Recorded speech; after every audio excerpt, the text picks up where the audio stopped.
Old Tiger Blood himself, Charlie Sheen started out on the big screen just like his movie star father, Martin. And just like his movie star father, Charlie also made the big money move to the small screen. Before his very winning meltdown, Charlie Sheen was receiving $1.8 million an episode to play Charlie Harper in 2.5 Men. That was enough to bring his net worth to $150 million. But that was then. Charlie Sheen very publicly has taken the idea of living large and ran with it. The more salacious aspects of his wild spending sprees have been enough to make the leap from tabloid fodder to the evening news. Oh yeah, you know you're partying then. While his no-breaks lifestyle has cost him, he had other spending habits that for a normal star would still be remarkable.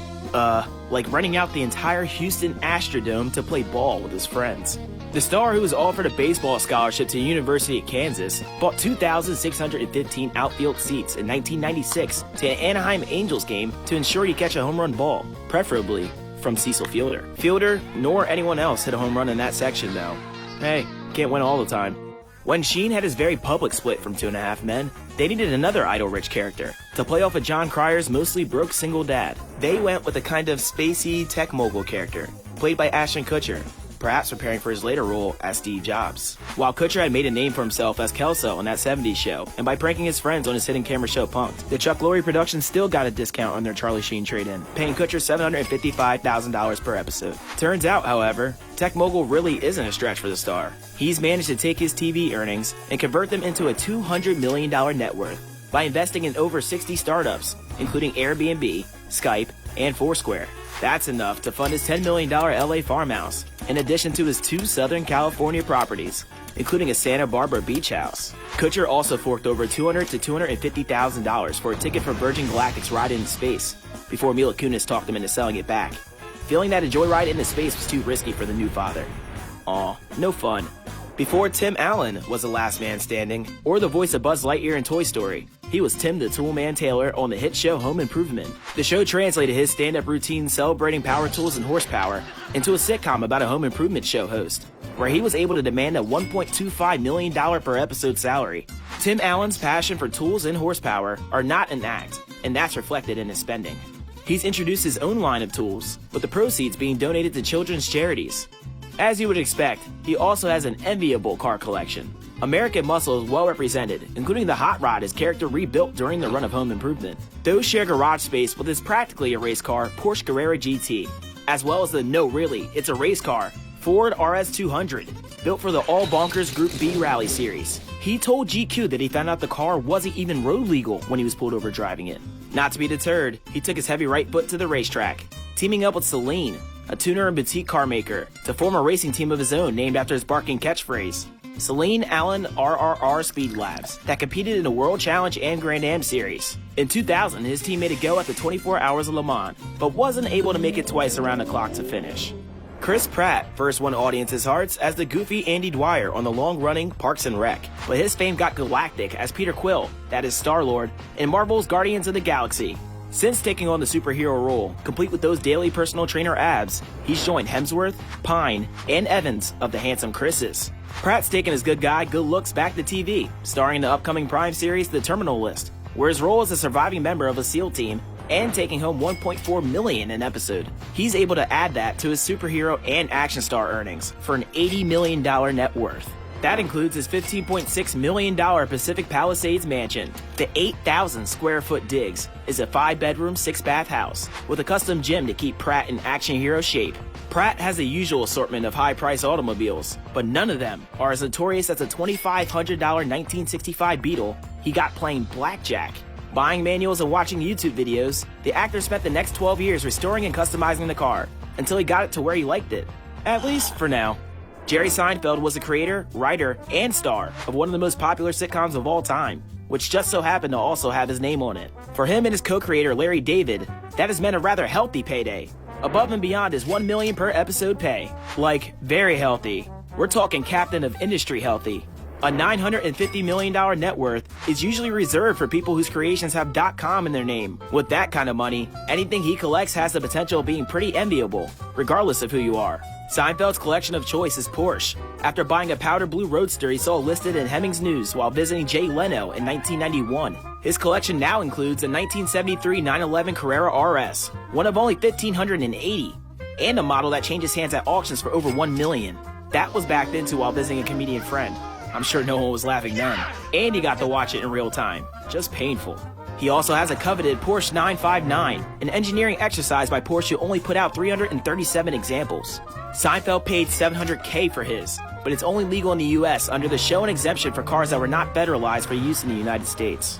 The other strong contender for the most iconic 90s sitcom aired on the same channel on the same night. Of course, that's Friends. Matt LeBlanc played the handsome but dim, aspiring actor Joey, who was able to attract women just by asking how they were doing.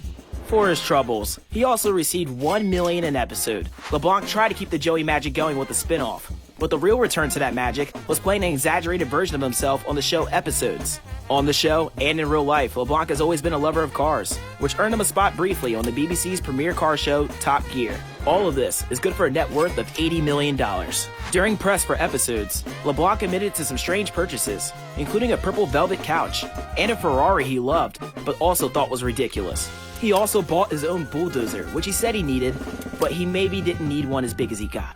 Steve Carell has made a career out of portraying characters with an unearned sense of confidence. First as an early correspondent for The Daily Show, and then playing Michael Scott on the American adaptation of The Office.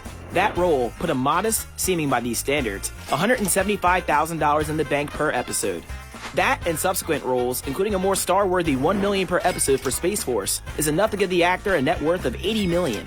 This has allowed him to buy comedian Jonathan Winter's Toluca Lake home between Burbank and Hollywood for $6 million, only to level it and build a new one on top, featuring elevators and a screening room, and another house closer to his childhood roots in Marshall Hills, Massachusetts. Carell also purchased a general store in Marshall, simply because he believed the place to be a historical landmark worth preserving. General stores for small communities also acted as a social gathering place, where people could grab coffee and meet their neighbors, something Carell thought might be fading. While not in town, the store is run by his sister-in-law, who tells visitors hoping to catch the comedic actor and star of Space Force that they just missed him. The Walking Dead is predicated on the notion that no character is safe. That being said, the one character that fans probably would never accept being killed is the one that didn't come from the comic book, Daryl Dixon.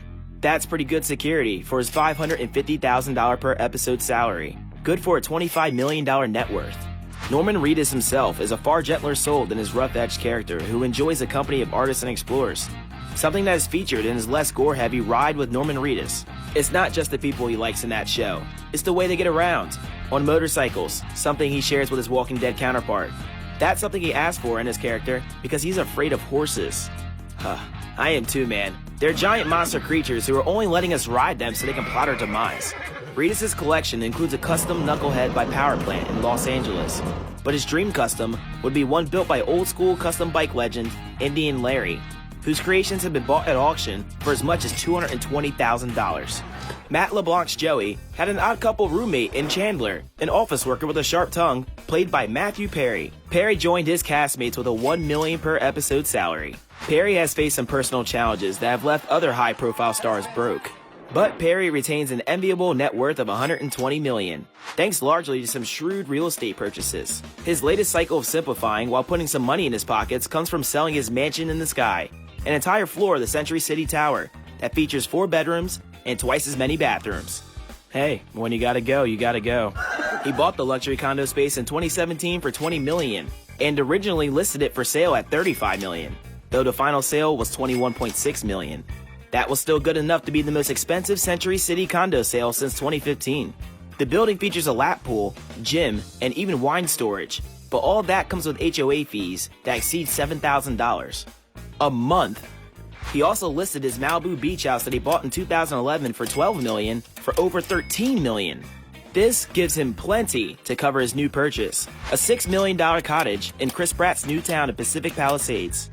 While Gabriel Iglesias' show, Mr. Iglesias, only ran for 21 episodes with no indication what his per episode salary might be. Between his guest and voice work on other television shows and his comedy shows, he manages to make around $20 million a year for a net worth of $30 million. That has earned him the distinction of being one of the top 10 paid comedians.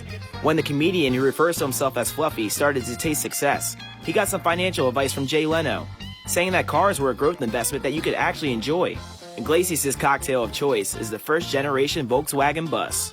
His collection is valued at $3 million, which adds up quicker than you think. While not too long ago, you could pick up the iconic tiny vans for almost nothing, certain models have started to demand as much as $200K at auctions, as nostalgia and car collecting as an investment has taken off. With the Type 2's 40 horsepower and a 0 to 60 time of maybe, Iglesias satisfies his need for speed with a 707 horsepower Dodge Challenger Hellcat, and a modern Camaro converted to resemble a Trans Am and signed by Burt Reynolds. Man, I'm jealous. Another comedian to convert his stand-up into sitcom gold in the 90s is Ray Romano, who demanded $1.75 million per episode for his show Everybody Loves Raymond. Nothing about Romano's comedy suggests he'd be the kind of guy seen pushing up the scissor doors of an exotic Lamborghini. Instead, his money goes into a growing portfolio of real estate in the Los Angeles area. His main dig since the 90s is a custom-built Mediterranean-style house in an affluent Encino neighborhood. In 2004, he traded $8.5 million for a Malibu beach house, one of the few with an ocean-facing pool. Just over 4 years ago, he punked out $2.1 million for a ranch-style house in Venice, California. And last year, he became Toluca Lake neighbors with Steve Carell, buying a $6 million estate that backs up to the lakeside golf course. The lake itself requires a rather generous definition of lake. Friends made stars of its stars, which is strangely a sentence that makes total sense. But one star managed to change an entire generation's hair. Jennifer Aniston's character Rachel became the name of her due on the show, where she earned that cool $1 million an episode. She's also been one of the more successful cast members post-Friends, including depositing $2 million an episode for the Apple TV series Morning Show, which has allowed her net worth to reach $300 million.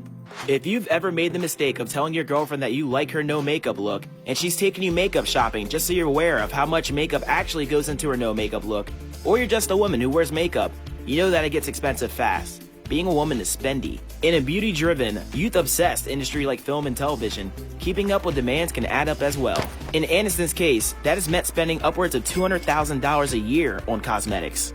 But that doesn't mean she has to skimp when it comes to fancy digs, which includes her current residence, a mansion in Bel Air that she picked up for $20.97 million, and then promptly started working with designer Stephen Shadley to make the place her own.